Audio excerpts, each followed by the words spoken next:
जय जय श्री राधे श्याम निताई गौर हरि बोल। धीर समीर बिहारी जू की जय। सप्त देवालय की जय। षड गोस्वामी पाद की जय। गिरिराज महाराज की जय। तुलसी महारानी की जय। ब्रजरज रानी की जय। यमुना रस रानी की जय। हमारे गुरु स्थान श्रृंगार वट की जय। सब वैष्णव जन की जय। अपने अपने गुरुदेव भगवान की जय। हमारे पूज्य पिताजी, दादाजी, परदादाजी, स्वामी जी आदि की जय। उनके गुरुदेव श्री प्रभुपाद देवकी नंदन गोस्वामी पाद की जय। जय जय श्री राधे श्याम निताई गौर हरि बोल। परम सौभाग्य का विषय है, गुरु गोविंद कृपा से अनेक दिनों से यह दैनिक सत्संग चल रहा है। संध्या 6:30 बजे। कल कुछ व्यतिक्रम रहेगा। कल 4 बजे लाइव होगा, 4 से 5। कल कहीं जाने का है तो कल 4 से 5 लाइव कर देंगे।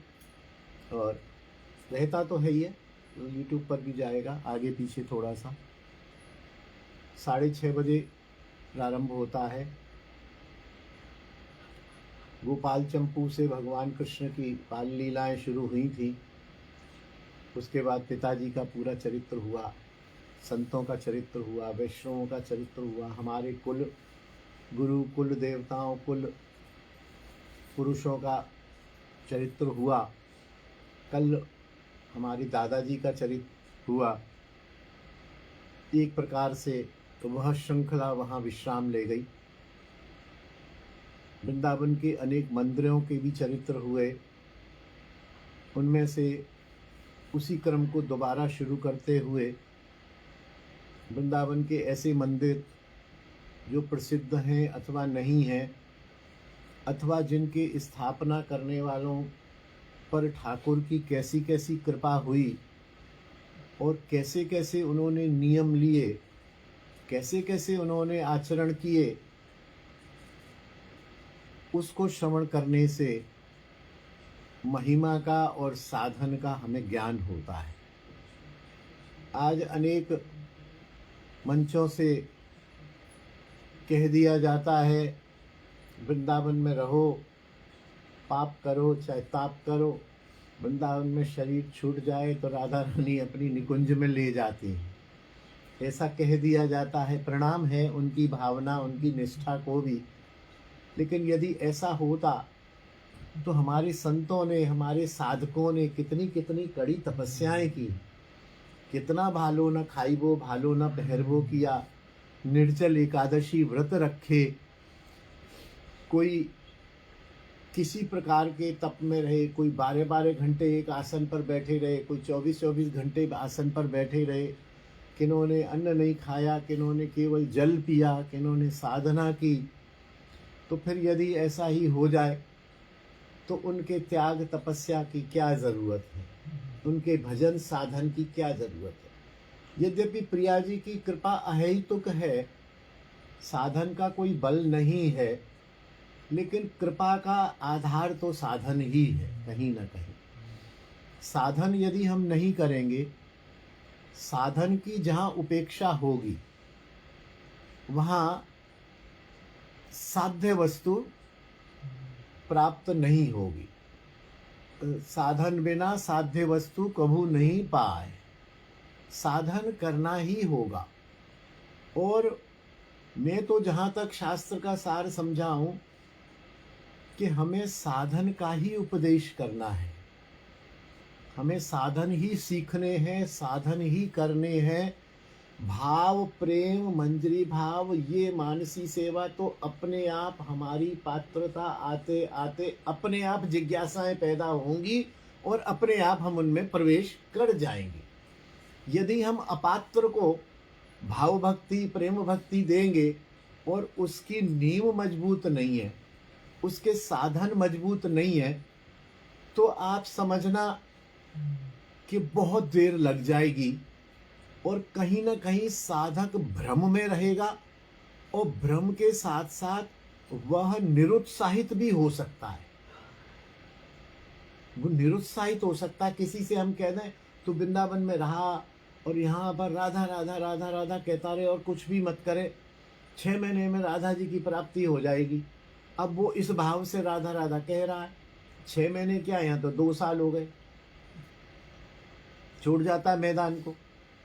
हमारे यहाँ आसपास ही है, एक बालक है सामने ही है, बिल्कुल ऐसा हो गया कि गृहस्थ छोड़ दिया, पत्नी छोड़ दी, सब कुछ छोड़ दिया, और उससे बात करो तो बोले मैं संसार में नहीं रहता हूँ, मैं तो राधा जी की गोद में रहता हूँ।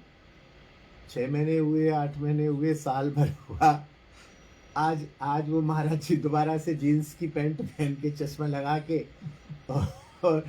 और सब राधा राधा श्याम श्याम सब भूल गए, अपना सब जो है भोजन भी वैसा ही हो गया, सब वैसा का वैसा हो गया, निराश हो गया ना। हम किसी को कहें बड़ा सहज है, सहज साधन करना है, सहज नहीं है, बहुत कठिन है। केवल इसमें लग जाना, एक बार एंट्री करना कठिन है। जैसे मैं तो कभी कभी उदाहरण देता हूं कि MBBS डॉक्टरी का जो एंट्रेंस है वो बहुत कठिन है। उसमें 1000 लड़का लड़की बैठते हैं तो 200-150 पास होते हैं, लेकिन जो 150 पास हो जाते हैं, मैंने MBBS में फेल होता एक भी बच्चा नहीं सुना। MBBS में अगर एडमिशन मिल गया तो वो डॉक्टर बन के ही निकलता है। तो ऐसे ही इसमें प्रवेश होना कठिन है। और किसी भी बहुत महत्वपूर्ण चीज को हम हल्के में ले लेंगे तो साधक ये समझेगा अरे अभी 6 महीना में राधा जी मिली, मोहे तो कहाँ से मिलेंगी, 6 महीना में मिल गई होती तो पीढ़ियों से, आप देखिए हम आप लोग पीढ़ियों से लगे हुए हैं, हमारे बाबा लोग, हमारे वैष्णव लोग, हमारे संत लोग हैं, एक आधा सा, इतनी सर्दी में आधा सा कपड़ा और एक कपड़ा पहन के, कोई सिला हुआ कपड़ा नहीं पहन रहा है, कोई रंगीन कपड़ा नहीं पहन रहा है, कोई टोपा नहीं लगा रहा है, कोई कैसा कर रहा है, कोई भिक्षा मांग रहे। भागवत निवास में अब तो संख्या कम हो गई है, नहीं तो पहले यदि 50 वैष्णव रहते हैं तो 25 वैष्णव माधुकरी करते थे, और तब भी करते थे जब वहां उत्सव हो रहा है, वो रसोई बना रहे हैं, सेवा करवा रहे हैं, सब कुछ करवा के और झोली डाल के।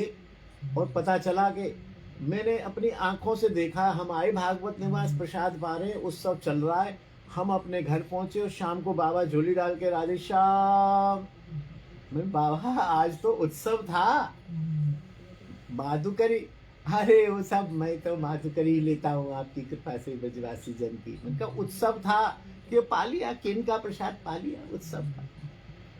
ये स्थिति, अब बताइए क्या जरूरत है फिर इन सब चीजों की, इतने त्याग की, इतने नियमों की क्या जरूरत है?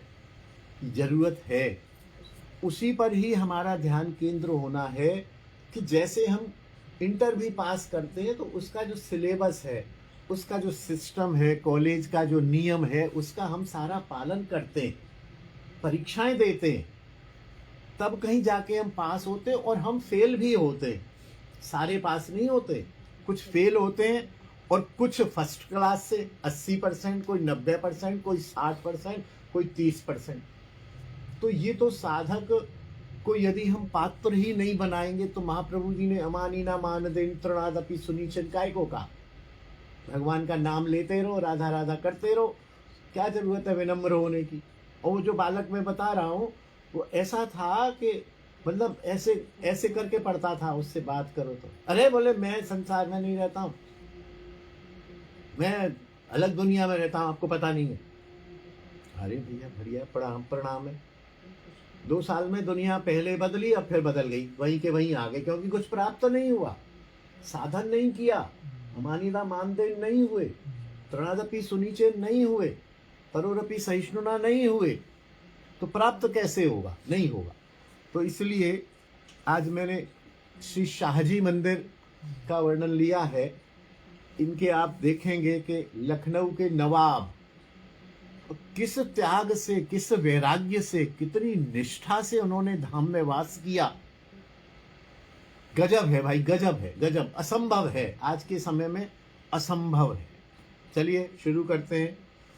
शाहजी मंदिर की जय, राधा रमन लाल की जय। टेढ़े खंबे वाला मंदिर के नाम से यह मंदिर प्रसिद्ध है और यह निधुवन के बिल्कुल पास में ही है। बिहारी जी का जो निधुवन है, निधुवन और शाहजी मंदिर एक साथ ही हैं। और एक और बहुत मजेदार बात है, मथुरा जंक्शन से एकदम आप यदि सीधा चलते आएंगे तो शाहजी मंदिर पर ही टकराएंगे।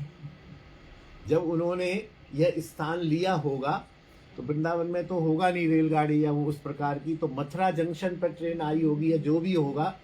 आप देखें कि मथुरा जंक्शन से, हम तो मथुरा घूमे हुए हैं, तो मथुरा जंक्शन से आप बिल्कुल सीधा ही चलते रहिए, एकदम सीधा चलिए। सीधा आएगा, बीच में आएगा चौक बाजार आएगा, फिर आकाशवाणी आएगा, फिर सीधा आएगा, फिर सीएफसी चौराहा आएगा, सीएफसी चौराहे से सीधा प्रताप बाजार होते हुए सीधे आप शाहजी मंदिर पर टकराएंगे। एकदम मथुरा जंक्शन और शाहजी मंदिर आमने सामने है। तो वहाँ ये स्थापित है। इसका नाम ललित कुंज है। शाहजी मंदिर तो इसलिए है कि जो दो भाई थे जो यहाँ आके जिन्होंने साधना की, उनके नाम के आगे शाह लगता था। शाह कुंदन लाल, शाह फुंदन लाल, जो बाद में आके ललित किशोरी और ललित माधुरी के नाम से प्रसिद्ध हुए। इन दो भाइयों ने इसका निर्माण कराया। वृंदावन में श्री गौड़ीय वैष्णव संप्रदाय मंदिरों में यह अपने टेढ़े बलदार संगमरमर के अनेक खंभों की शोभा से एक अपूर्व आकर्षण रखता है। यह भी गौड़ीय संप्रदाय का ही मंदिर है। यह कम लोगों को पता है, क्योंकि आप जो दोनों थे वो गौड़ीय संप्रदाय में श्री राधा रमन जी के ही दीक्षित थे, राधा रमन जी के ही सेवक थे। इसका निर्माण संवत 1917 में ललित किशोरी तथा ललित माधुरी जी ने आरंभ कराया था। निरंतर 8 वर्ष लगे इसे बनने में, और उस समय संवत 1917, आज है 2081, तो 160-70 वर्ष करीब हो गए इसको। 160 वर्ष पहले उस समय 10-12 लाख रुपए की लागत से ये बना था। संवत 1925 में श्री राधा रमन जी के श्री विग्रह को बड़े समारोह के साथ इस मंदिर में प्रतिष्ठित किया गया था। ये राधा रमन जी, ये अपने स्वयंभू राधा रमन नहीं है, इनके जो ठाकुर थे उनका नाम भी राधा रमन जी और श्री जी, दोनों ही, जो हमारे राधा रमन जी का नाम भी राधा रमन जी और श्री जी है, और इनके ठाकुर का नाम भी राधा रमन जी और श्री जी है। तो यह इसमें प्रतिष्ठित किया गया था। और यह राधा रमन जी का विग्रह लखनऊ में शाह श्री बिहारी लाल जी के घर में जाने कब से सेवित था। श्री बिहारी लाल जी।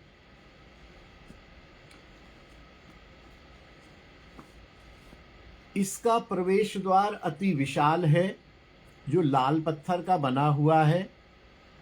इस द्वार का नाम है चंद्रपोल द्वार। भीतर प्रवेश करने पर बहुत बड़ा विशाल बगीचा है। काफी आगे जाने पर सीढ़ियां हैं, सीढ़ियां चढ़ने पर प्रांगण है। प्रांगण में सुंदर संगमरमर का फर्श है, फव्वारे हैं, तिवारियां हैं। संगमरमर के अनेक सिंह भी वहाँ, सिंह, घोड़े, गाय इत्यादि बने हुए हैं। निज मंदिर के बाहर विशाल बरामदा है, जहाँ सफेद संगमरमर के टेढ़े बलदार, वास्तव में जो खंबे हैं, वो जो टेढ़े खंबे हैं, वो शायद मैंने तो कहीं देखे नहीं। इधर उधर काफ़ी यात्राएं की हैं, मंदिर देखे हैं, खंबा हमेशा सीधा होता है। ये खंबे ऐसे बलदार खंबे हैं, बहुत सुंदर, बहुत आकर्षक खंबे हैं, इसीलिए इसको टेढ़े खंबे वाला मंदिर भी कहा जाता है। इसमें अनेक कलाकृतियां भी हैं। जो देशी विदेशी पर्यटकों के चित्त को आश्चर्य में डाल देते हैं। ऊपरी भाग में जो ऊपर है, सामने फ्रंट है, उसमें अनेक भावों में नृत्य परायण सखियों की मूर्तियां हैं। सखियां ऊपर यदि आप देखेंगे तो संभवतः 8 सखियां हैं, और वो 8 सखियां नृत्य मुद्रा में हैं। कहीं ना कहीं वो अपनी ललिता विशाखा आदि की भावना से उन सखियों का निर्माण किया गया था। उसी बरामदे में शाह कुंदनलाल तथा शाह फुंदनलाल, जिनके बाद में नाम हुए ललित किशोरी और ललित माधुरी, उनके भी रंगीन चित्र संगमरमर के पत्थरों पर बने हुए हैं। बहुत सुंदर चित्र बने हुए। दीवार पर नहीं बने हुए ये चित्र, फर्श पर बने हुए, नीचे फर्श पर। और फर्श पर क्यों बने हुए हैं? उन्होंने स्वयं इन्हें जीते जी बरामदे में स्थापित किया, ताकि उनके ठाकुर श्री राधारमण जी का दर्शन करने के लिए आने वालों की पदरज उन्हें अनंत काल तक अभिषिक्त करती है। उनकी पदरज उनके चित्रों के ऊपर पड़ती रहे। जीवित अवस्था में ही उन्होंने कर दिया था, आज भी हैं, बहुत सुंदर हैं। वहां पर निज मंदिर के बाहरी भाग में एक विशाल कमरा है, जिसे बसंती कमरा कहते हैं। उसमें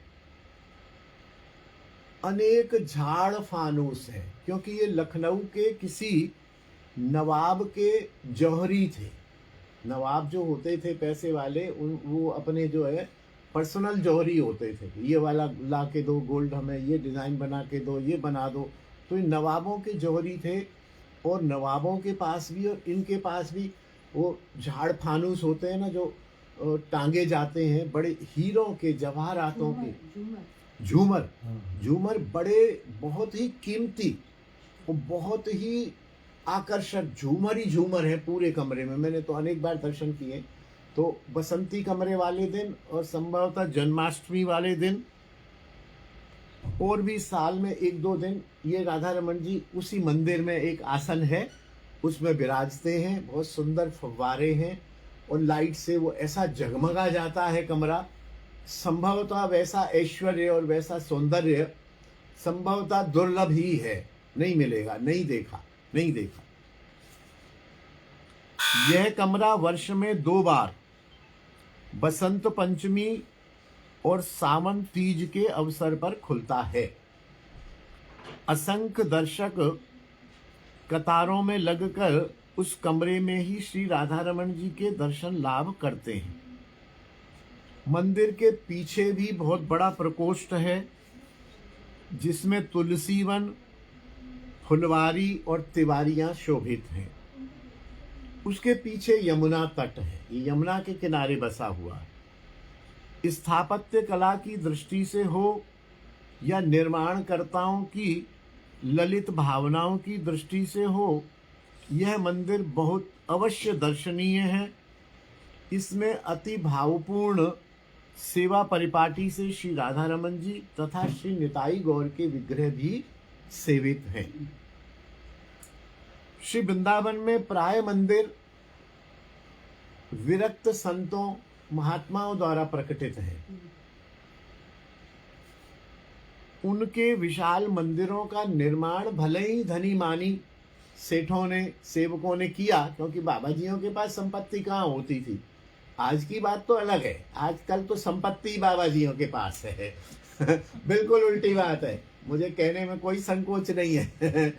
आज व्यापारी के पास, धनवान के पास उतनी संपत्ति नहीं है जितनी संपत्ति बाबा जियों के पास है, और बहुत तेजी से संपत्ति इकट्ठी हो जाती है। मैं तो सोच रहा हूँ कि मैं भी बाबा जी बन जाऊं, लेकिन घर वाले बनने नहीं देते।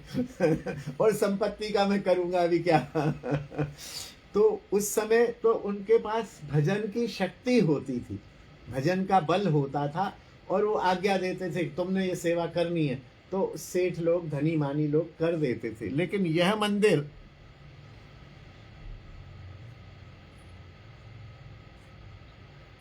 इस मंदिर का निर्माण जिन्होंने कराया, इसमें सेवित विग्रह भी उनके ही अपने कुल में चिर सेवित ठाकुर है। न तो ठाकुर कहीं से मिले न प्रकट हुए, परिवार में जाने कब से ये ठाकुर सेवित होते आ रहे थे। आज से लगभग 160 वर्ष पहले जिन्होंने 10-12 लाख की लागत से इस विशाल भाव सौंदर्य एवं कलाकृति पूर्ण मंदिर की स्थापना की, उन दोनों भाइयों का परिचय इस प्रकार है। ये तो मंदिर के बारे में आ गया। मंदिर तो ठीक है, कोई बात नहीं, लेकिन मंदिर तो क्या प्रकट है, दिख रहा है। अब अंदर की बात क्या है, ये बहुत महत्वपूर्ण है। लखनऊ में नवाब घराने के प्रमुख एवं विश्वस्त जौहरी थे श्री शाह बिहारी लाल। उनके पुत्र थे शाह गोविंद लाल।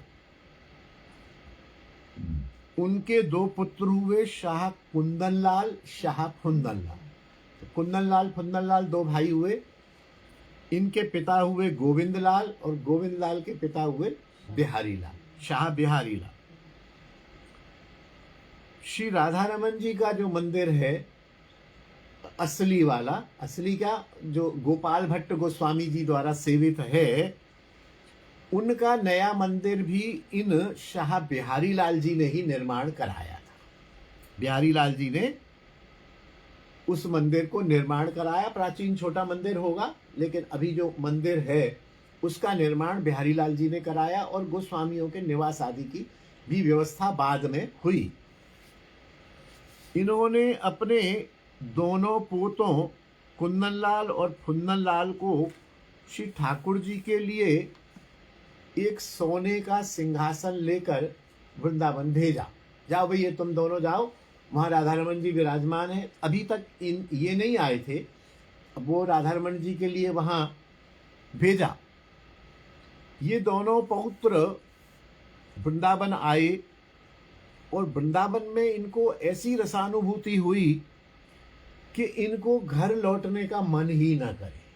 अच्छा, पहले ऐसा तो होता नहीं था कि सवेरे चले लखनऊ से गाड़ी से और 5 घंटे में पहुंचे और यहाँ सिंहासन दिया और गए। पहले तो कहीं भी कोई जाता था तो पैदल, इक्के, बस, रेलगाड़ी वगैरह इस तरह की सुविधाएं भी बहुत कम थी। तो अपने आते थे तो आदमी बहुत जल्दी में नहीं आता था। वृंदावन जा रहे हैं, अब कब आएंगे, बोले देख ही जाइए, अब जब आएंगे सो आएंगे। तो ये यहाँ आए तो इनका मन ना करे वापस जाने का, और ये ब्रजेश्वरी श्री राधा रानी से, क्योंकि ब्रज की अधीश्वरी श्री राधा रानी ही है। यहाँ राधे राधे क्यों होती है कि ब्रज की अधीश्वरी राधा रानी ही है। और राधा रानी का अभिषेक भी हुआ है। माधव महोत्सव एक ग्रंथ है, गोस्वामी पाद ने, संभवतः रूप गोस्वामी पाद ने लिखा है। उसमें बाकायदा ये सब सभा हुई है, बड़े बुजुर्ग सब इकट्ठे हुए हैं, नंद बाबा आदि सब लोग ब्रजवासी इकट्ठे हुए हैं। भाई आफ्टर ऑल ब्रज की राजा रानी कौन है? तो सखा बोले कि ब्रज के राजा तो हमारो कन्हैया है, और कौन है? या ब्रज के राजा दाऊ जी हैं? बोले नहीं, ब्रज की अधीश्वरी तो राधा रानी है। और बहुत इस प्रकार का प्रसंग हो के अंत तो गत्वा सभी ने निर्णय दिया कि ब्रज की अधीश्वरी श्री राधा रानी ही है, और उनका अभिषेक हुआ। तो तभी से ब्रज की अधीश्वरी राधा रानी, और यहाँ राधे राधे राधे राधे इसीलिए राधा राधा होता है कि हम अपनी इस ब्रज की अधीश्वरी की जय जयकार करते हैं। बोलिए जय जय श्री राधे। मन प्राण से राधा जी से ब्रजवास की प्रार्थना करते थे। जाना तो था ही, कुछ समय बाद आप लखनऊ लौट गए, परंतु मन प्राण वृंदावन में ही उलझे रहे।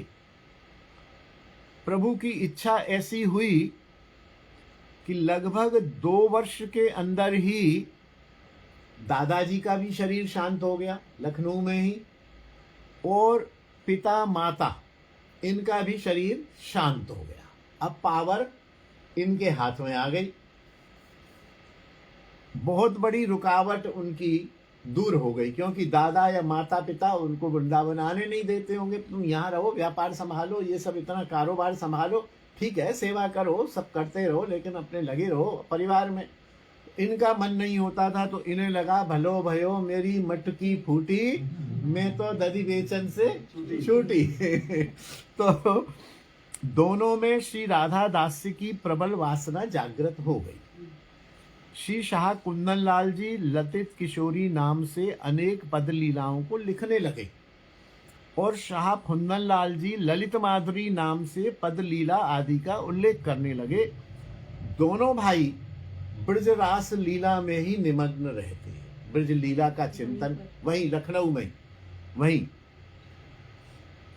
एक दिन इनके गुरुदेव वृंदावन से लखनऊ गए। इन्होंने अपने और मुझे जहाँ तक ध्यान है, इनका जो गुरु घराना है वो इस समय में यदि गलत नहीं हूँ तो जो श्री पद्मनाभ जी हैं गोस्वामी, पद्मनाभ जी के पिता विश्वंभर जी और विश्वंभर जी के पिता मुझे नाम नहीं मालूम है, वो यही घराना इनका गुरु घराना था पूरा। और अभी भी शाहजी मंदिर का गुरु घराना पद्मनाभ जी ही हैं। तो उस घराने से गुरुदेव संभवतः लखनऊ गए होंगे। इन्होंने अपने कुल सेव्य जो श्री राधारमण जी थे, जो इनके वाले थे, उनसे ये कहा कि आप इन श्री राधारमण जी को श्री धाम में ले जाएं और इनको श्री धाम में विराजमान करके सेवा पूजा करें। जब ठाकुर श्री धाम चले जाएंगे तो फिर हम यहाँ नहीं रुक पाएंगे, इसलिए आप इन्हें ले जाओ, कृपा करके हम पर कृपा करो, आशीर्वाद करो।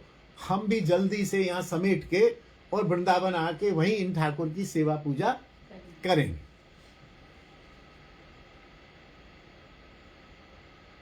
ठाकुर जी प्रसन्नता पूर्वक राधारमण जी वृंदावन आ गए और उन गोस्वामी जी के घर में या जहां भी होगा आगे आ जाएगा,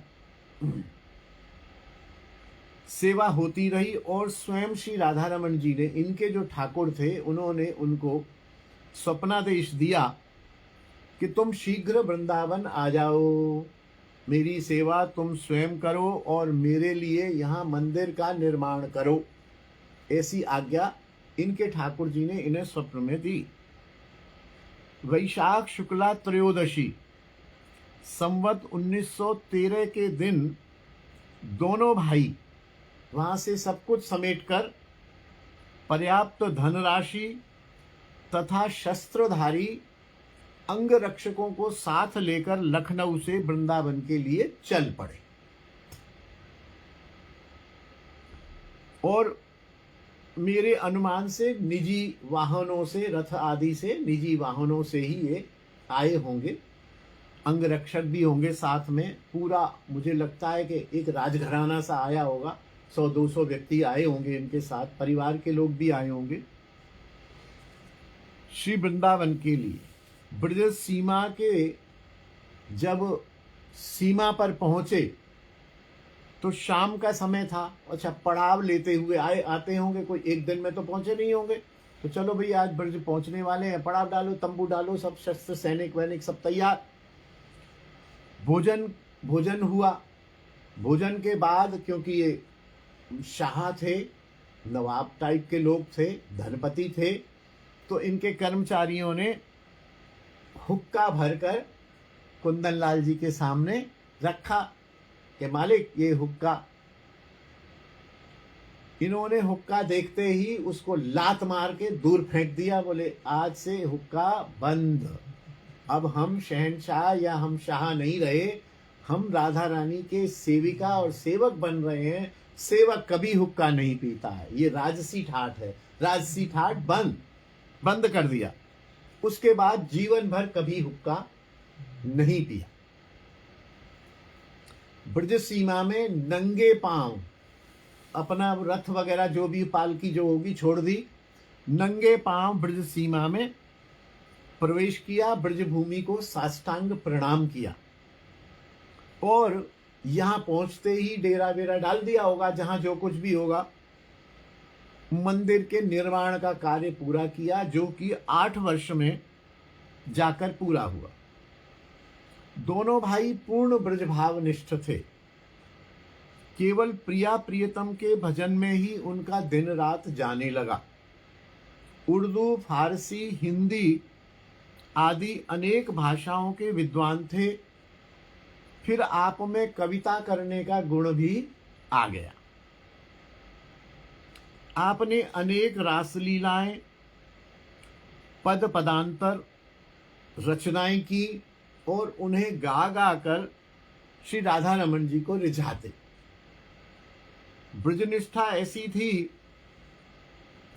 कि स्वयं जीवन पर्यंत ब्रज से बाहर न गए। अपने चित्र को भी ब्रज से बाहर नहीं जाने दिया।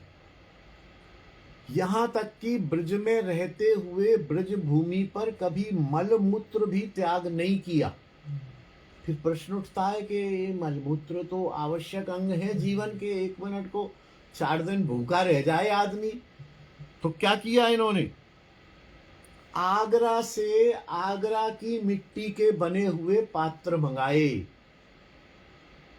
ब्रजरथ से बने हुए पात्र नहीं, आगरा से पात्र। यवन थे आगरा में, आगरा से बने हुए मिट्टी के पात्र बनाए। उन पात्रों में मलमूत्र विसर्जन करते और उनको उधर आगरा में ही फेंकवाने की व्यवस्था करते। देखिए क्या साधन है, क्या साधन है, क्या तपस्या है, क्या निष्ठा है। आगरा ही फिकवाते, स्पष्ट लिखा हुआ है, ब्रज सीमा के बाहर फिकवाते, मलमूत्र त्याग करते। उन्होंने आदेश दे रखा था कि उनकी मृत्यु के बाद इनके शरीर को विमान वगैरह में न ले जाया जाए,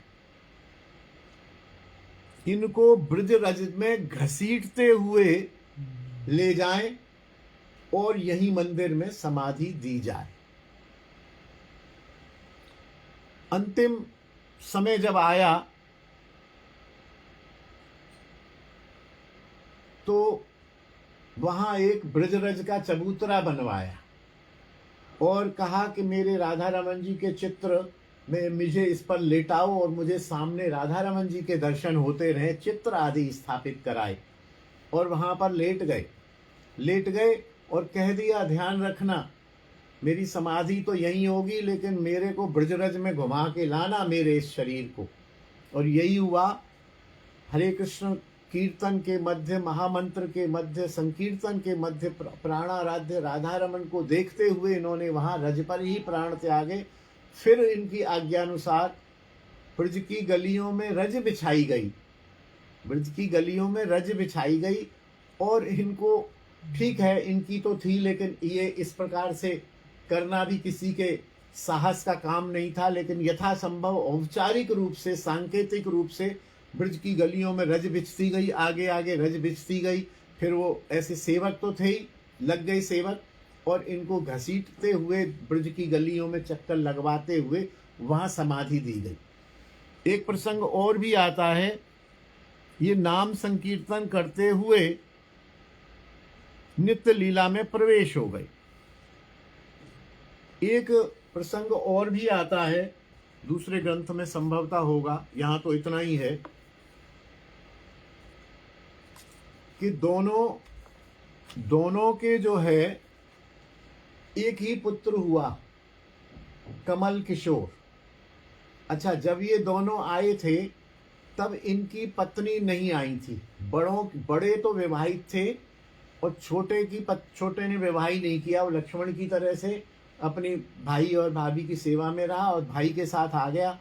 पत्नी बाद में जब ये यहाँ स्थापित हो गए, मंदिर बन गया, सब कक्ष वगैरह बन गए, व्यवस्थित हो गए, तब पत्नी और इनका एक पुत्र बड़े भाई का, कमल किशोर जिसका नाम था, वो वृंदावन धाम में आके प्राप्त हो गया। पता नहीं कैसे अचानक ही आकस्मिक मृत्यु हो गई उसकी।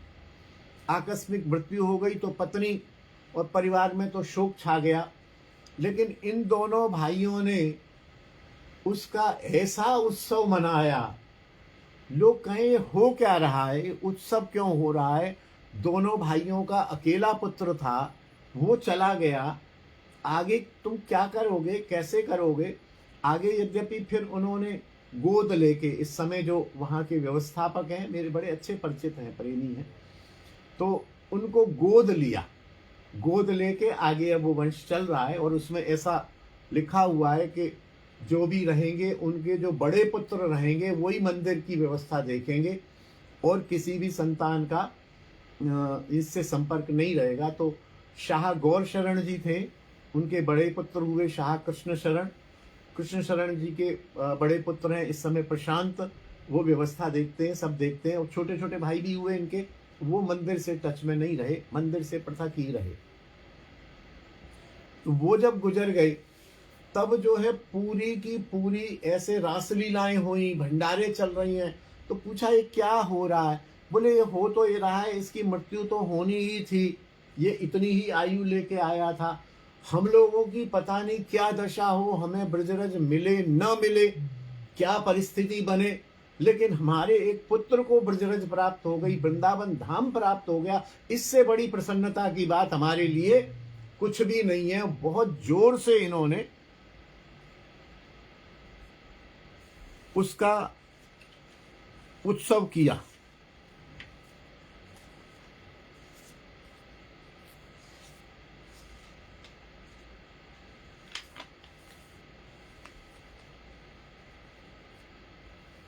एक और घटनाक्रम है,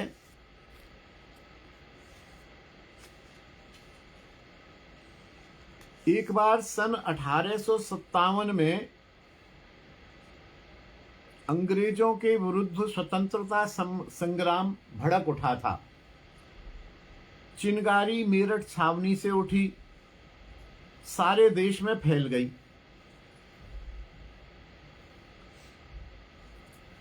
अंग्रेजों ने लखनऊ के नवाब वाजिद अली शाह को राज उससे हटा दिया और कैद कर दिया, जेल में डाल दिया। ललित किशोरी जो थे उनका बादशाह से अंतरंग संबंध था, क्योंकि ये नवाबों के ही जौहरी थे और आप एक प्रकार से वाजिद अली शाह के मंत्री थे। आपको कुछ वैराग्य ब्रजवृंदावन रसिकों का मन में परिवर्तन था। आप 4000 सेवकों को लेकर आए थे। मैंने बताया ना, इन्होंने डिटेल से लिखा है। 4000 सेवकों को लाए।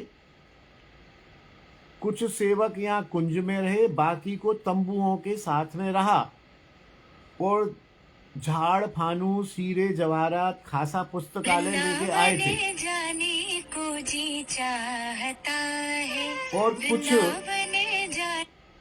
क्योंकि ये राजा के मंत्री थे और इस प्रकार 4000 लोगों को, तो ब्रिटेन सरकार को ये शक हुआ कि ये कहीं हमारे विरोध में कुछ यहाँ पर वृंदावन में आके और कुछ किया जा रहा है, इस प्रकार का नाटक किया जा रहा है या सरकार गिराने के लिए कुछ किया जा रहा है। तो इन पर देशद्रोह का मुकदमा चला दिया अंग्रेज सरकार ने। ये राजनीति से कोई मतलब नहीं रखते थे, फिर भी ऐसे समय में ब्रिटिश सत्ता के खिलाफ क्रांतिकारी सूबेदार ठाकुर हीरा सिंह का एक दल 1915 में, संवत 1915 में वृंदावन आ धमका। उन्हें पता लगा होगा कि ये उस राजा के हैं और ब्रिटेन ने मुकदमा चला दिया है, तो वो शत्रु मित्र हो जाते हैं जैसे, और बोले बहुत बड़े लोग हैं, 4000 सेवक हैं, उन्हीं में मिलजुल जाएंगे, वहां क्रांति करेंगे। उस समय ललित किशोरी जी जो थे भक्ति भाव में डूब चुके थे। वो क्रांतिकारी, वो भी जो आया था, वो भी लूटपाट मार खसोट के उससे आया था विचार से कि इनको राजा को भी एनकैश, इनको भी एनकैश करेंगे और कुछ राजनीति करेंगे, ये करेंगे वो करेंगे।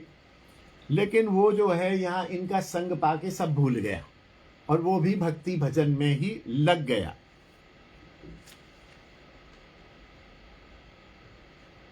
ये शरणागत और अतिथि सेवी थे। इन्होंने बिना भेदभाव के जो अपने नौकर चाकरों में या सब में भोजन था, उनको भी वही भोजन लगाया, आव भगत की, उनको कीर्तन में ले जाना, भजन में ले जाना, ऐसा हुआ।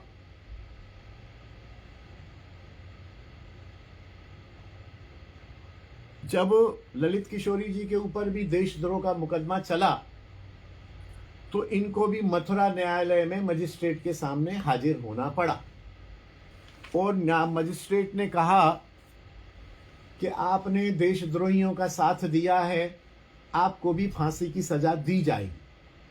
पहले तो इन्होंने सब सफाई दी अपनी, बोले देखिए मेरा कोई मतलब नहीं है, मेरे यहाँ तो 4000 कर्मचारी हैं, कौन कब आके मिल गया। हाँ, मेरा राजा से वाजिद अली से संपर्क रहा है, लेकिन अब तो मैं धाम में आ गया हूँ और धाम में आके मैं भजन चिंतन में लग गया हूँ, मुझे इन सब चीज़ों से कोई मतलब नहीं है।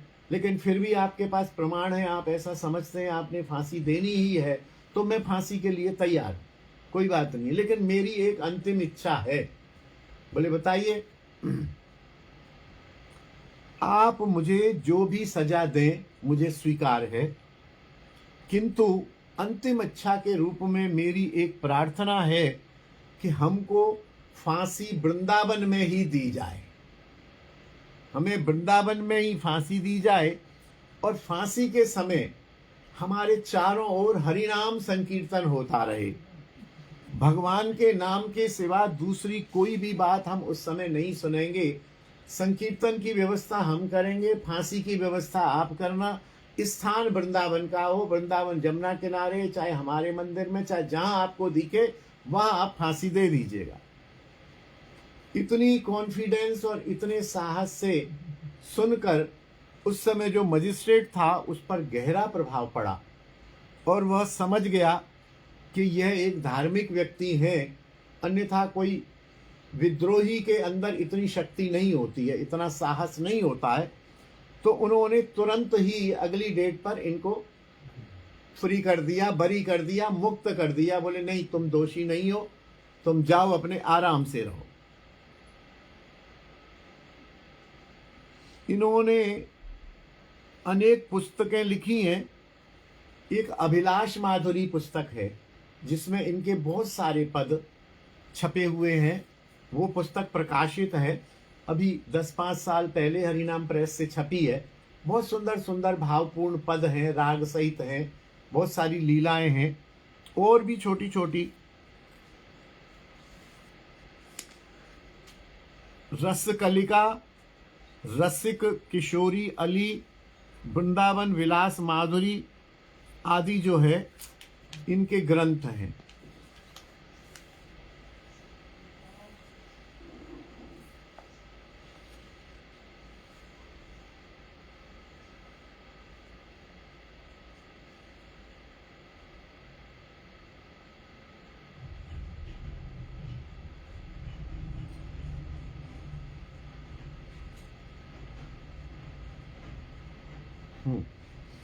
छोटे जो फुंदन लाल जी थे, ललित माधुरी, उनके बारे में भी थोड़ा सा लिखा है कि आपका जन्म माघ शुक्ला चतुर्दशी को हुआ था।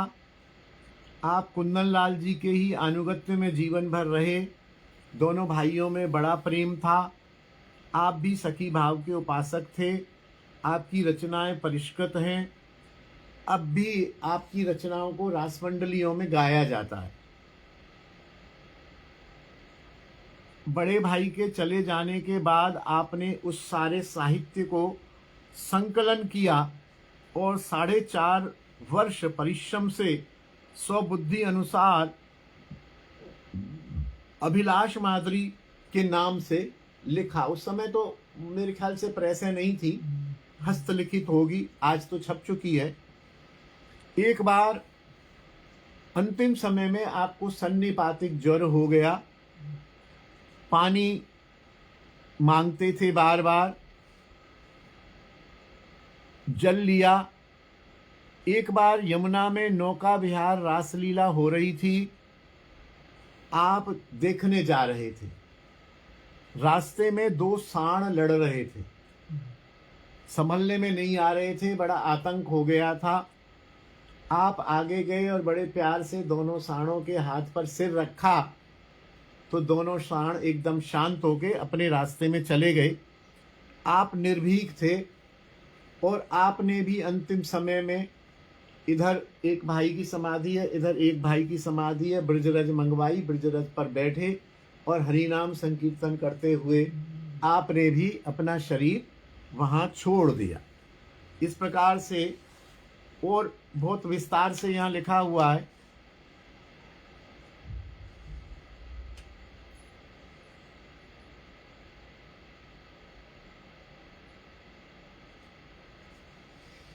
जय जय श्री राधे।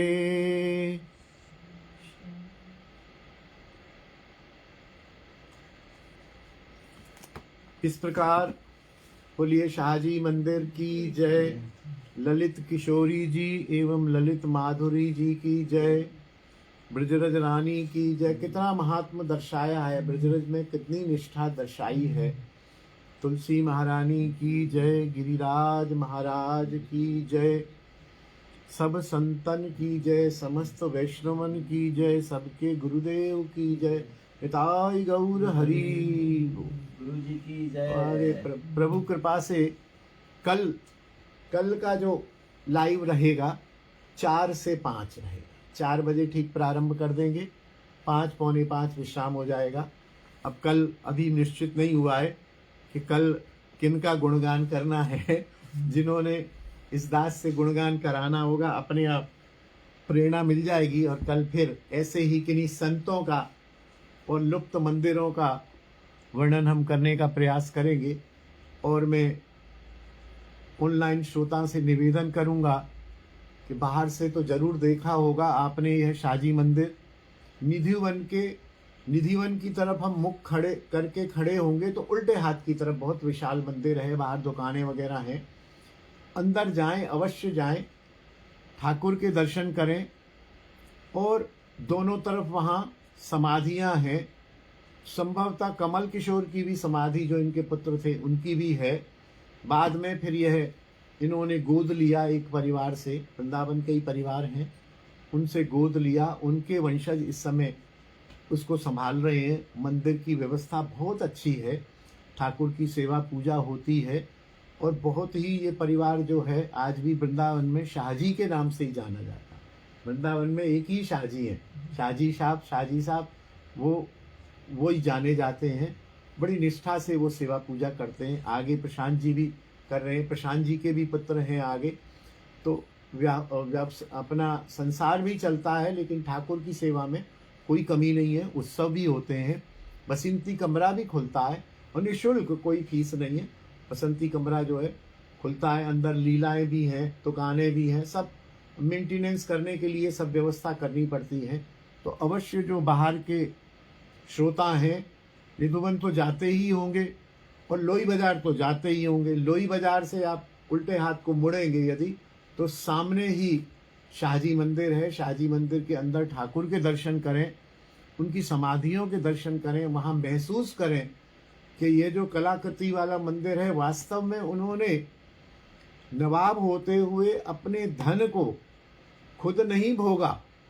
देखिए, भोगा नहीं, जब तक भोगा उसके बाद सारा धन मंदिरों में लगाया। और खुद माधुकरी, इनका बड़ा विस्तृत चरित्र हमारे श्री गौरदास जी ने भी गाया है। गौरदास जी ने बहुत सुंदर इस चरित्र उनके YouTube चैनल पर है। बहुत सुंदर 3 घंटे का लगभग चरित्र उन्होंने बहुत सुंदर गाया है। मेरा तो क्योंकि अभ्यास नहीं, ना वाचन का अभ्यास है, मैं तो पढ़ देता हूँ इसमें से। तो बहुत सुंदर चरित्र है, बहुत अच्छा चरित्र है।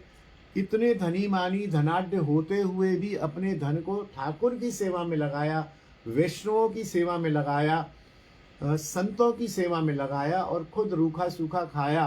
दैन्य इतना कि फर्श पर हम जैसे लोग अपने फोटो खिंचा के और भक्तों में बांटते हैं, ले जाओ मंदिर में रख देना है? हमारी फोटो मंदिर में रखी जाती है, ये पूजा करना। उन्होंने अपनी फोटो फर्श पर बनवाई।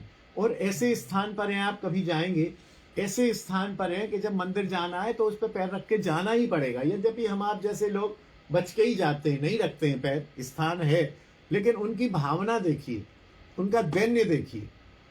उस भावना से उन्होंने बनवाया कि सभी ब्रजवासी उनकी रज मेरे मस्तक पर पड़े। वो आज भी बना हुआ है और आज भी राधा रमन जी वहाँ विराजमान हैं। खूब अच्छे षोडश उपचार से उनकी पूजा होती है। जन्माष्टमी के दिन भी अभिषेक होता है। राधा रमन जी में वहाँ भी अभिषेक होता है, यहाँ भी बहुत भारी अभिषेक होता है। अनेक बार जन्माष्टमी पे मैं गया हूँ तो पंचामृत आदि वहाँ प्राप्त होता है। हमारे तो मित्रता जैसे बहुत स्नेह रखते हैं मेरे ऊपर, मित्रता जैसे उनसे संबंध है। अग्रवाल वैश्य परिवार हैं, गुप्ता शाह के.एस. गुप्ता, शाह कृष्ण शरण गुप्ता, इनके पिताजी का नाम था शाह गौर शरण गुप्ता। तो आप भी आएँ तो अवश्य वहाँ दर्शन करें और उन चीज़ों को फील करें और प्रयास करें कि इस प्रकार की भावनाएं हम साधकों में भी आए। हमारी ना मान देन आए, दैन्य आए, तरोरपि सहिष्णुना आए, और अपने धन को स्वयं हम कम से कम अपने ऊपर खर्च करें, कम से कम, और ठाकुर संतों और योग्य पात्रों पर, ठाकुर की सेवा पर अधिक से अधिक खर्च करें। ऐसी भावना, ऐसी प्रेरणा हमें वहाँ से मिलती है। जय जय श्री राधे। कल फिर 4 बजे आपकी सेवा में उपस्थित होऊंगा। जय श्री राधे। निताय गौर हरि बोल।